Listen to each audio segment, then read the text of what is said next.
Gobierno de Navarra. Nafarroako gobernua.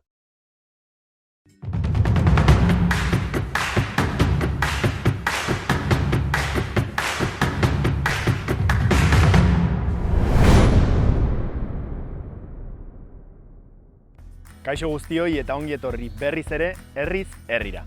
Gaurkoan Berriozarrera etorri gara, Nafarroa garaiko erdialdean kokaturiko udalerria. Zehatz-mehatz, Iruñeko merindadean. 10.000 biztanle inguru ditu eta gaurkoan horietako zenbaitekin hitz egingo dugu ea pandemiak herrian zen nolako eragina izan duen ezagutzeko. Beraz, besterik gabe, has gaitezen Berriozar ezagutzen.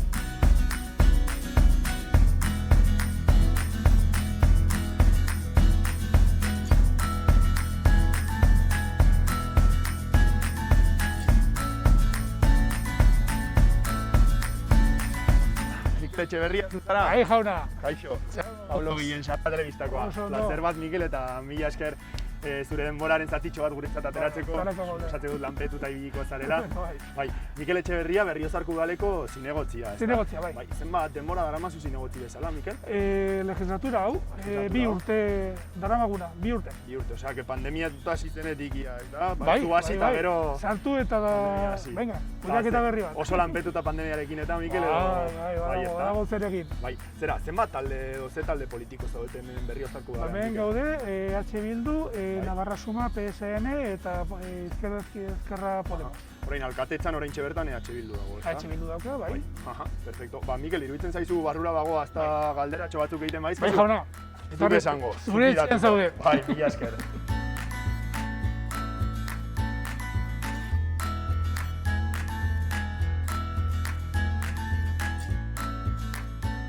Bueno, Mikel, hasteko mila esker elkarrizketa hau eskaintzeagatik, suposatzen dut lanpetuta arituko zarela, beraz, eskertzekoa da zure denboraren ataltxo bat guretzako ateratzea.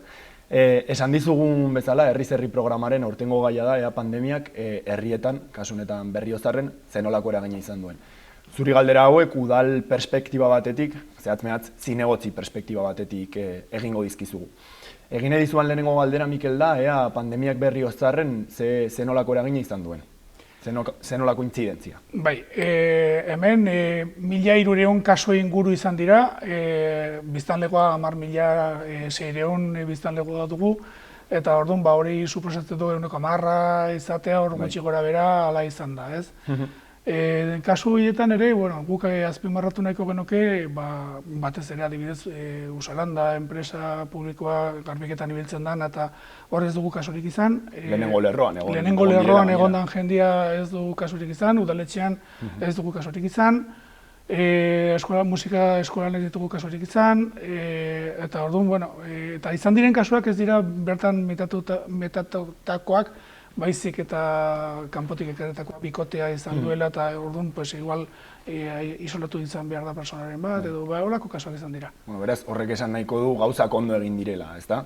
Hala pensatzen dugu, bai hemen protokoloan eta lehenengo kolpea nahiko fuertea izan zen, zanet ez jakintasuna, zer gertatu behar zen, nondik norako bidea zeuken, beldurra, eta hemen hasi ginen lantzen, lehenik eta behin, eraikuntza guztietako protokoloa hasi ginen egiten lehenengo momentutik, ez? Telelana, posible izan da telelana egitea, posible izan da, gero aurreskola itxi egin genuen, musika eskola manditugu.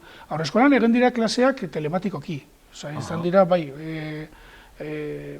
irakasleak egin dituzte lanak umeak eta jolasak eta egiteko, musika eskolan egin dira berdin, klaseak eman dira telematikoki, nahiz eta ez kobratu, eta hori tasak eta kendu genituen, itzul genituen, baina hala ere klaseak eman izan dira. Saiatu gara alik eta normaltasun gehiena mantentzen, hori da, neurriekin, baina ez dakit osoko bilkura guztiak egin ditugu presentzialki, neurriak hartzen, Hori izan da gutxi gora bera udalaren martxa edo aldaketak edo aldaketa nabarmenetakoak izan dira horiek. Normaltasun hori aipatzen duzularik, Mikel, galdetu nahi dizut, Berriozarko udalaren berezitasunen artean hori da, ezta? Normaltasun hori mantentzen saiatu zaretela, bai udalean, bai sozialki. Ze berezitasun izan ditu Berriozarko udalaren ekintza lerroak, lan dinamikak eta beste zenbait udalekin alderatuta? Bai, adibidez, esan duguna, guk saiatu gara nolabait normaltasuna neurrietan, ez? Alden heinean. Alden heinean. Hori da, saiatu gara, esan dakoa, protokolo guztiak egin ziren instante baten, egin ziren ahalik eta azkarren, erikuntza guztia bazuten zer, nola, nondikan nora, hemendikan sartu batara, handikan atera bertzara, adibidez musika eskolan instrumentazio garbitu behar duzu, ordu hontan etorri bertzara eta ordu hontan fijo, ordu hontan jaso behar duzu umea eta ordu hontan fijo umea besteraz kanpoan geldituko da. Olako protokolak eta egin dira, bai, haurreskolan gauza bera, udaletxean ere protokoloa izan da berdina, gero telelana ere asko erreztu dugu, justo garrapatu genuen servidoriak eta aldatu genituen eta justo frogatzeko soberena izan dugu, servidoriak aldatu eta pandemia bat. Hala, guazen da etxera lanera, eta hala izan da, baina gero komisioak eta mantendu dira presentzialki, kalean festek ez ziren izan, baina, bai atera genituen berrezarko egunean, atera genuen erraldoiak kamioi batekin, pixak kalea leitzeko, ekintza kultural pilo bat izan dira, danak kalean izan dira, danak neurriarekin, aulkiak jarri, sartu, nondikan atera, desinfektatu. Eta saiatu gara, batez ere, antzerkia umentzat izaten, helduntzako antzerkia ekarri dugunean, ahalik eta laiena izan dezan ekarri dugu, ikusten genuen jendean nolabait ere, itxitura horrek eta azkenean eskatzen zuena zen, postasun punto bat edo alaitasun punto bat edo jendea behartzuena zen harremantzea bat eta harreman alai batean edo sasoi horretan edo izate zer horretan izatea, ez? Hori, biztanleriarekiko nolabait neurriak ez da biztanleria animatzeko, kulturalki esaten bidazunez mantendu egin duzue. Komertzioei eta ostalaritzari dagokionez, Mikel, zen nolako neurriak hartu ditu Berriozarko udalak? Hemen gauza bat, udal guztiak egin zutena zer izan zen, dirua eman eta jazta, ez? Eta hori demagun errexina dela. Hemen pentsatzen dugu oso unea proposazala, adibidez, merkataritzarekin, unea proposazala aztertzeko bakoitzaren negozioa goiti beraino ikusteko ze gabezia zituen eta gabezia horiek nolabait konpontzea. Eta horren egin duguna da kurso batzuk eman. Udalak ordaindutako kursuak, udalak oraintxe bertan kurso horiek web orrian daude, edozeinek ikusi nahi baditu hor daude edozeinendako, enpresa bat montatu nahi duzu, zerbait egin nahi duzu, hobekuntza bat egin nahi duzu, berriro kursoa egin nahi baduzu hor dago, danon eskura dago, eta egin dira kursoak eskaparatismoa, edo informatika, edo jendearekiko harremanak, harretak, sare sozialetan nola ibili, eta pentsatzen dugu, zuk ematen baduzu diru bat, eta ematen baduzu kanpaina bat salbatzen duzu, baina horrekin ez duzu zer egiten. Eta ikusten genuena zen, hori lehenengo kolpean izan zen, eta hirugarrenean gaude. Claro, nolabait, jakiteko hori ekidituko genuke lehenengo kolpea eta gero zer.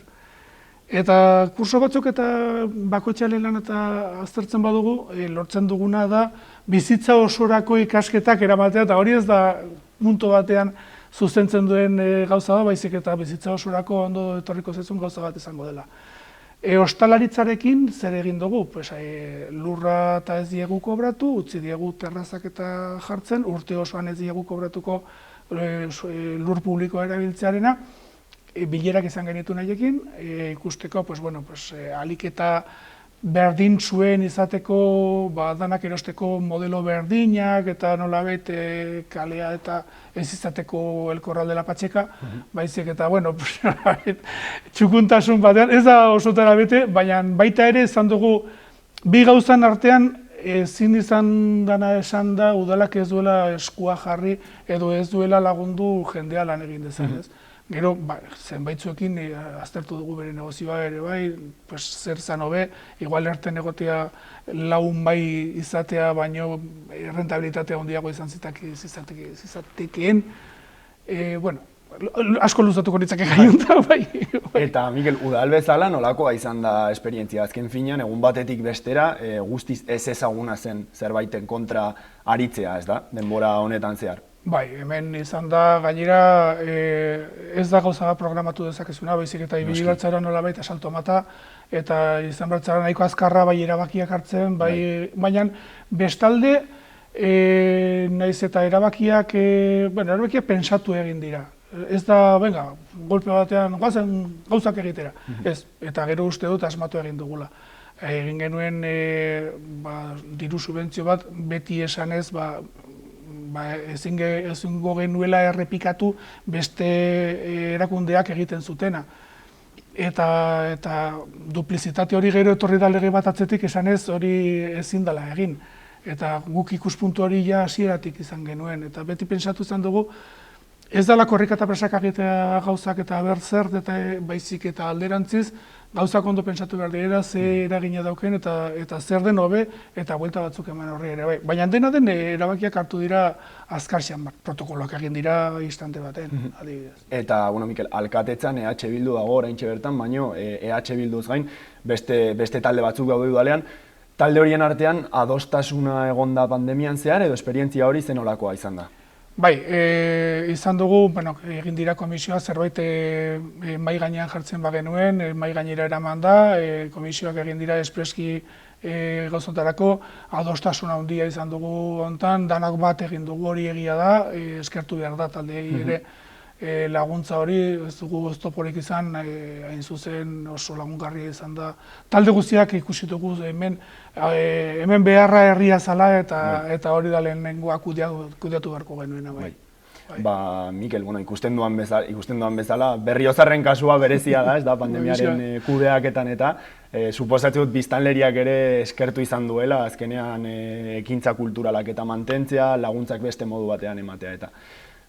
Beraz, Mikel, mila esker elkarrizketa hau eskaintzagatik, esan bezala, eta ja lanean utziko zaitu denbora desente kendu dizugulako ja. Mila esker, Mikel, eta oso ondo izan, placer bat izan da. Mila esker zuei ere bai. Gero arte.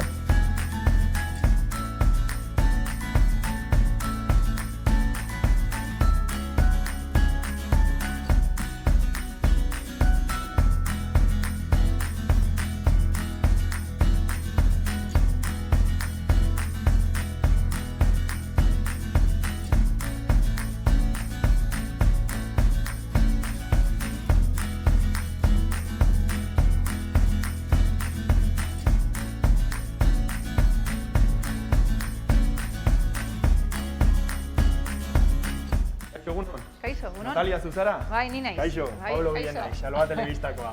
Placer bat, Natalia, eta mila esker gurekin batzeagatik. Zuei. Bai, kontatu pixka bat, nora ekarri gaituzun. Bueno, zero kopia dendan zaudeten. Eta hori? Berriozarren, hori da.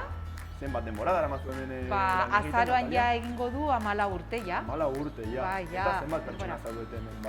Ziran nengoen ni bakarrik, eta, irailan egingo ditu ja 6 urte, idoian ere lankideak. Baina bera dago bakarri jardunaldi erdia. Berriozarkoak zarete biak edo? Bai, biak, bai. Perfecto. Iruditzen zaizu sartzen bagara, Natalia, eta galderatxo batzuk egiteko aprobetxatuko dut. Primeran. Perfecto, mila esker. Zuri.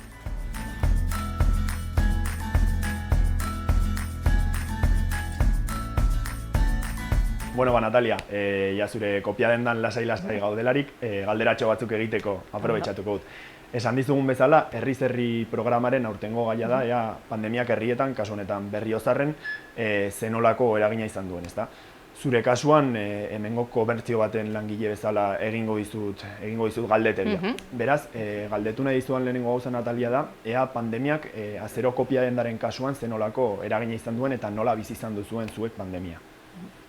Hasieran, izan zen pixka naste borraste bat, ez genuen oso argi algenun ireki ala ez, esaten ziguten, hasieran esaten zuten agian ere paperaren bidezen transmititzen zela, ez zutela argi, orduan, hitz egiten asesoriaekin, inork ezekien ezer, orduan bada espada lehenengo 15 egun egon ginen itxita, eta gero ireki genuen. Ireki genuenean esan ziguten algenula, paper, material, bulegoren materiala saldu, baina ezin dugula fotokopiak egin, gauza, arraro bat, eta hori izan zen lehenengo astea, eta gero horti bi astera ja algenuela ja denetarik egin. Baina, egia da, gure lana, guretzat hilabete hoberenak dira apirila, maiatza eta ekaina eta gero irailea, eta batean geratu ginen lanik gabe. Ez zegoen lanarik, bai zegoela, kaleko jende, jende asko, behar zuen jendea, pues igual, apunteak, aurrak ikasteko, eta gero, pues, matrikulazioak, IRP, folako guazak, ezin zirela egin behar zela online eta jendeak ez zuen etxean. Baina, klaro, kopuru oso gutxi jendea ezin zen gainera atera kalera, eta batean, ez zenuen jaun hartzirik, ez zegoen eskontxarik, zegoen herriko jaiak egiteko programak, ez zegoen kontzerturik, ez zegoen propaganda ezin zen buzonatu, tabernak itxita, ireki zutenean ezin zen paperean eman kartak, orduan arkitekto txikiak onatortzen ezin zuten bizitatu obrak, orduan batean gure lan guztia desagertu zen, ez zegoen lanik. Asko nabaritu zenuten hasieran gutxienez lan zama hori asko jaitsi zela. Pila, bai. De hecho, ginen bio eta ni bakarrik geratu nintzen, eta lankidea idoia urri arte erten egon zen. Bai. Eta zera, zuek azken finean, Natalia, publikoarekiko zuzeneko lan egiten duzu, ezta? Eta aukera duzue eta izan duzue nolabait Berriozarko giroa, biztanleriaren animoetan nola dagoen ikusteko. Asko nabaritu zenuten hasierako gutxienez jendearen beldur hori, psikosi orokortu hori eta... Bai, beldurra eta gero pasazen, hasieran izan zen beldurra eta gero tristura, jendea triste. Triste samar zegoen. Gero ematen zuen animatu zela pixka bat, justo hori udan, baina gero berriz esan zen, eta gero jendea berriz nahiko triste. Eta horrein badago, jendea oso animatuta dagoela, eta badago jendea, dice, esto ez da txertoekin, ez dola aurrera, eta bai, badago denetarik oraindik. Igual jende gehiago animatua baino, baina, bueno. Jendearen ganberaz, esaten diazu, Natalia, bilakaera hori nabaritu duzuela, zuen lankopuruaren kasuan ere, esaten diazu, hasieran asko jaitsi egin zela, berrartu egin duzu hasi zarete ere lankopuru hori berriro ere hartzen, edo nola dago oraintxe bertan egoera? Bai, adibidez, irailean hasi zen berriz poliki-poliki lana, egia da, beste urtetan bezalez, baina, ja hasi ginen, euneko ja 50 edo hasi ginen, eta horti poliki-poliki joan zen igotzen, euneko 60, 65 arte, eta batean ez dakiko zergatik, martxoan eta apirila super gaizki, oso gaizki berriz, baina bai hornitzailekete esaten zuten zela pizkat orokorra eskeskatzeko, eta maiatza nahiko ondo. Maiatza, irailetik izan da, ari da izaten oberena, agian egun 65, agian 70 ari gara egiten. Jende askok esaten ari du, nolabait normaltasunera bueltatzen ari garela, pixkanaka. Azeroko dendaren kasuan, hemendik esan alduzu ere, zuen kasuan ere normaltasun hori bueltatzen ari dela. Poliki-poliki ari da bueltatzen, baina guri oraindik kostatuko zaigu zeren, klaro, argi dago, aurten oraindik herriko jaiak, kontzertuak, ez direla egonenek, hola, ekitaldi handiak eta gu karteleria eta programa asko eta sarrerak, hori bazkarietarako olako gauzak, bereziki maiatzaren amaiera irailea arte, udan egiten dugu San Ferminak, taberna pila baterako egiten ditu gure kartel handiak. Faktore asko dira zuen ganera egiten duten. Orduan guri oraindik kostatuko zago, naiz eta ondo egon, herriko jaiak eta kontzertuak eta hasi arte ez gara egonen berdin. Eta hau, egoera orokortua da Berriozarko komertzioetan edo zuen kasu partikularrekoa bakarrik da. Zu ez dakit komertzialarien elkartean edo zauden, ez dakit kontaktuan zauden komertzioak dauzkaten gainerako pertsonekin, nola ikusten duzu orokorrean Berriozarko komertzioen egoera hori? Bai, elkartean nago hori ireki genuenetik, eta nik uste dut kostatuko zaila, elikadora izan ezik, elikaduraren hori ez dutela nabaitu, are gehiago lan gehiago egin dutela, orokorrean nabaritu da, adibidez, elur konponketak, elur den da, jendea, ezin zen esatera, ez zuen arropa erosten, ez duzu konponketarik egin behar. Ziklo bat da guztia. Hori da, edo lore den da, Todos los Santos, eskontza, jaunartxak, olako gauzak, bai nabaritzen dugula, usteo gero eta kaleko jendea, gero eta jende gehiago, baina guztia iritzi arte nik uste du datorren urtean oraindik gogorra izanen dela. Igual ez aurten bezala, baina nik uste dut oraindik joan den urtean izango dela gogorra urte osoa. Eta Natalia, Berriozarko udalaren partetik edo Nafarroako gobernuaren partetik Berriozarko komertzioek laguntzarik jaso alduzuen? Gu Berriozarko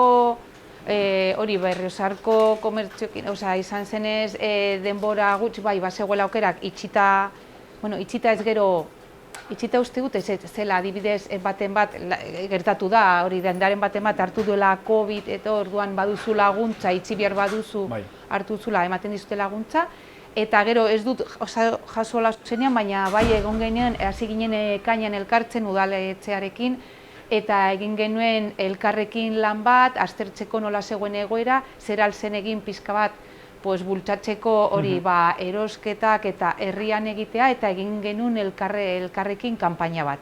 Udaletxearen laguntzarekin bilera pila egin genituen eta iraun dut hilabete batzuk.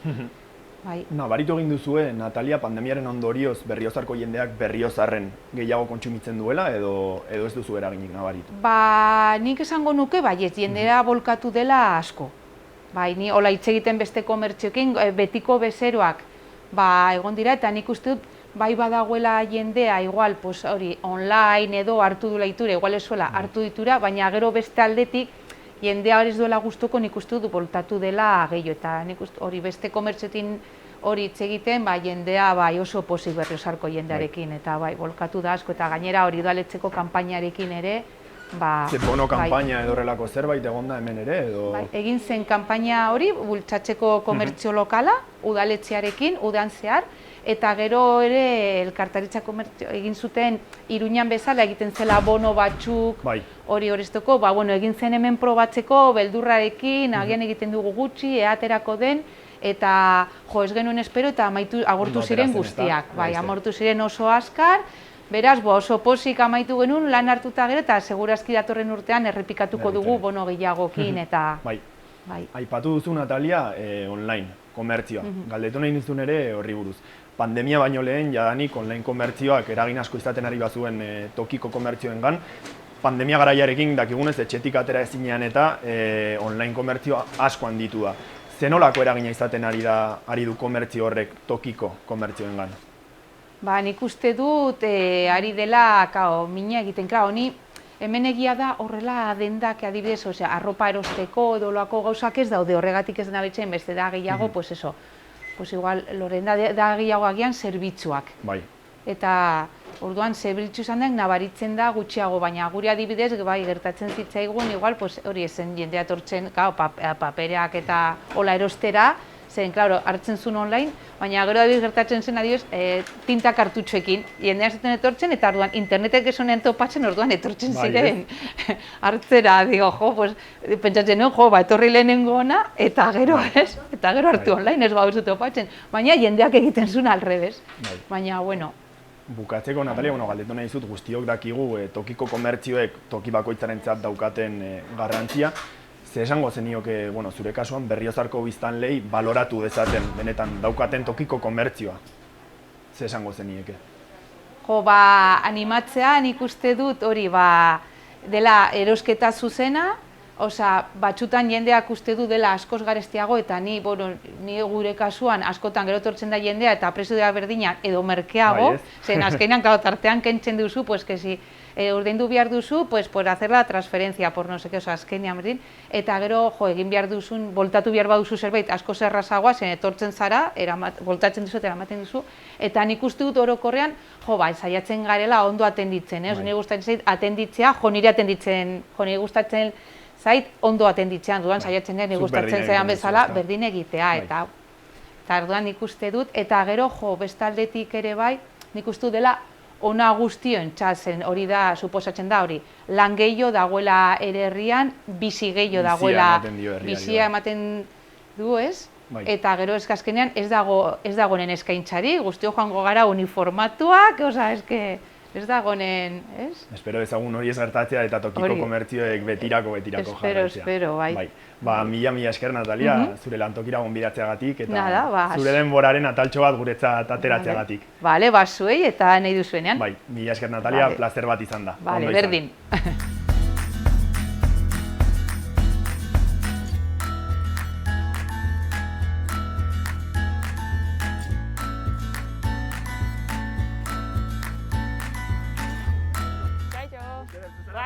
Kaixo, Pablo Pillen Xaloa telebistakoa. Plazer bat eta mila esker Goizeder gurekin batzeagatik eskertzekoa. Zera Goizeder, zu Berriozarko Saharako Lagunen elkarteko kidea zara, ezta? Hori da. Ni eta beste 20 pertsona inguru gara. Eta Berriozarkoa zara zu betidanik Goizeder edo? Ni hemen bizi naiz. Hemengoa izan da, iruditzen zaizu paseotxo bat ematera bagoaz, erakusten diazu pixka bat, eta galderatxo batzuk egin gut. Nahi gauzu musikoak dugu hemen aire librean distantzia mantenduta. Hori Goizer, azaldu pixka bat, Berriozarko Saharako Lagunen elkartea, zer den, noiz sortu zen, zergatik? Bale, bueno, talde hau 2011 urtean gutxi gora bera sortu zen. Ordurako baziren hemen herrian hainbat harrera familia, Sahara aurren harrera familiak. Eta urte horretan ere hemendik hainbat pertsona joan ziren Tindufeko Sahararen refuxiatuen kanpamentuetara. Eta egon ginenean, beraiek... Zu ere egon zinen bertan? Bai, bertan ere egon nintzen, ni eta familia osoa ere bai. Eta hemendik, ez da? Bai, behan egon ginenean, pixkat hangoek eskatzen zigutena, zen hori haien errealitatea ezagutzera ematea, eta hori dela eta gutxi gora bera hasi ginen taldean. Osea, 10 urte daramatzea zue ja, ezta? Hori da, bai. Eta Goizeder, esaten didazu bertakoek eskatzen zizuetela nolabait haien egoera ikustaraztea, ezta? Bai. Xaloa telebistako ikusleek jakin dezaten, zein da bertako egoera? Zer gertatzen ari da 2011 urtetik ona? Bai. Bueno, aurten egon den gertaerarik garrantzitsuena izan da gerra piztu zen azaroaren 13an gergeraten. Marokoko ejerzitoak bakearen akordioa hautsi zuenean. Eta orduz geroztik Polisarioa behartuta sentitu da armak hartzera. Eta hori da gaur egungo egoera. Zuen funtzio nolabait Goizeder esaten didazunez da haien egoera ikustaraztea, ezta? Uste duzu hemen kontzientzia eta ezagupena dagoela Saharako egoeraren inguruan? Bai, esango nuke baietz. Nafarroan eta Berriozarren bereziki nik uste dut aurrak etorri direlako eta hainbat ekimen egin direlako eta eudala ere eta hemengo beste eragile batzuk ere beste batzuen laguntza izan dugulako, nik uste dut gaur egun badagoela kontzientzia. Nondik gainongo gara honek, Goizer? Zuk esango ni hemen turista naiz, oseak zuk idatuko nauzu. Eta, bueno, Goizer, zuek Berriozarko Saharako lagunen talde bezala zer da egiten duzuena? Suposatu dut baita ere, hasi zinetenean ez dela berdina orain egiten duzuenarekin, ez da? Bilaka ere egon dela. Hori da, bai. Abenduan, normalean egiten zenatzen, abenduan mendik eta Nafarrotik Tindufera joaten ziren pertsonak bueltatzerakoan, pixkat egiten ziren argazki emanaldiak, erakusketak, eta pixkat haiek hango bizipenak kontatzen zituzten. Osea, haiek handik ona etorri eta hemen nolabait erakusketa horiek eta egiten? Bai. Eta ondoren, apirilean egiten genuen Sahararen astea. Eta aste horretan, hainbat hitzaldi, zineforumak eta sukaldaritza tailerrak, pixkat denetarik egiten zinema eta denetarik egiten genuen. Bai, eta pandemiarekin Goizer, suposatze dut zuen lan dinamika eta aldatu egin dela, ezta? Bai, egia esan, asko aldatu da. Aurten, ez bakarrik COVID-agatik, COVID-a egia esan oraintxe bertan Saharan gutxienekoa da, beti diren gerra dela eta. Baina aurten adibidez ez dira Tindufeko kanpamentuetara bidarik egon, eta beraz egiten genuen bizipenen ekintza hori ez da egon, eta apirilean ere ez genuen ezer egin. Bai egin direla adibidez urtarrilaren bukaeran, egin zela elikagai bilketa bat, eta bertan Berriozarko komertzio txikiak parte hartu zuen, eta hori bai egin dela, eta hitzaldiak online egon dira, ez guk antolatuetakoak, baina egon dira. Baina orain hasiko den ekimen handiena izango da Sahararen askatasunaren aldeko martxa. Eta zer izango da hori, Goizer, azaldu pixka bat? Martxa hau Espainiar estatu osoan prestatuko den zerbait da. Espainiako Sahararen aldeko talde guztiek parte hartu dute bertan. Eta Nafarroan ere hemengo taldeek parte hartu dute. Hor daude ANAS, ANARRAS, ATTSF, Saharaztan, talde pilo bat, Berriozarko taldea, Gareseko taldea, Puente Solidario, Lizarrakoa. Eta helburua da komunitate internazionalak Saharan gertatzen ari den gerrean duen pasibitate hori salatzea, eta horrez gain ere bai, Espainiako gobernua Saharako potentzia administratzailea denez gero, duen erresponsabilitate hori hartzera pixka bat behartzea, ez?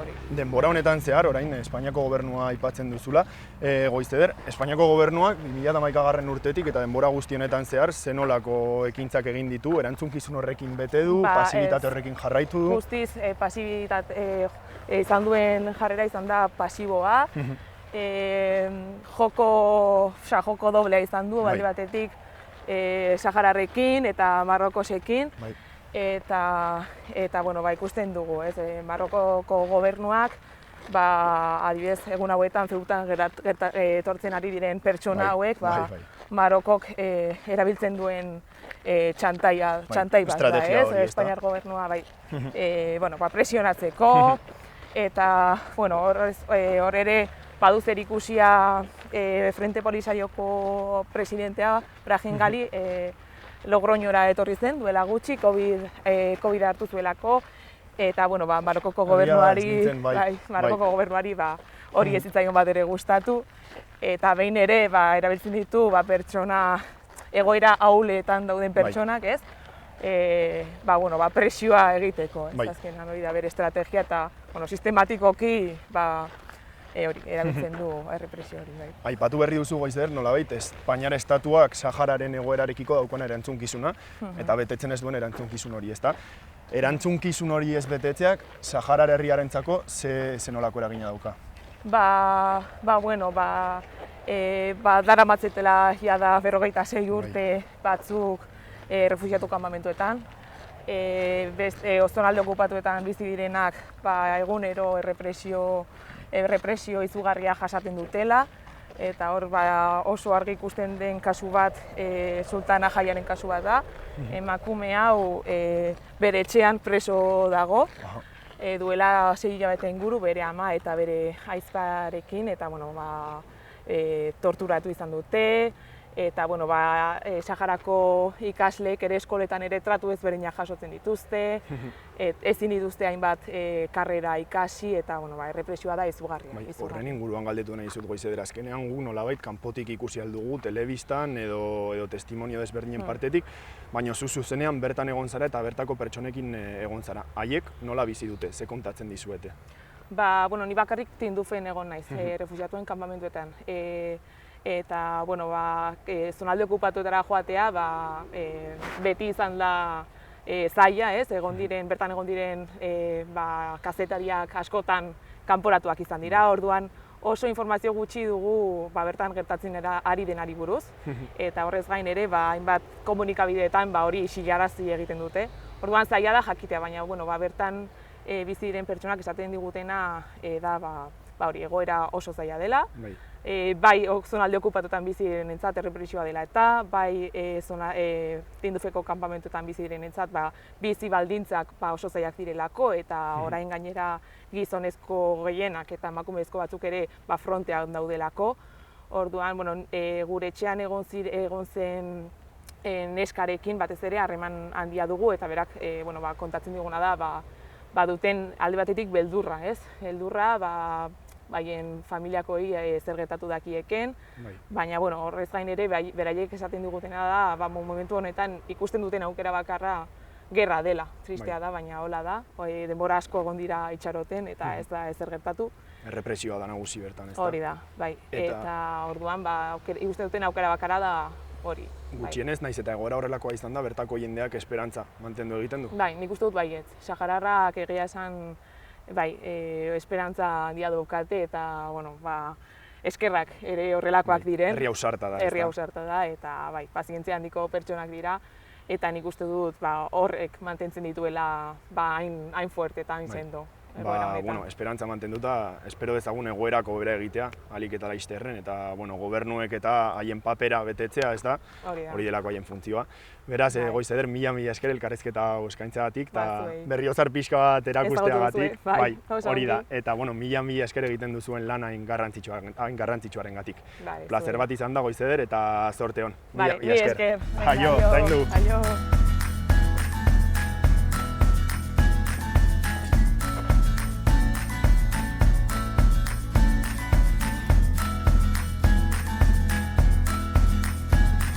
Bukatu da gure egitekoa Berriozarren. Oso pozikoaz, herri hau, baina batez ere bertako jendea eta haien istorioa ezagutzeagatik. Beraz, besterik gabe, besarka handia bidaltzen dizuegu eta hurrengo programan ikusiko dugu elkar. Aio!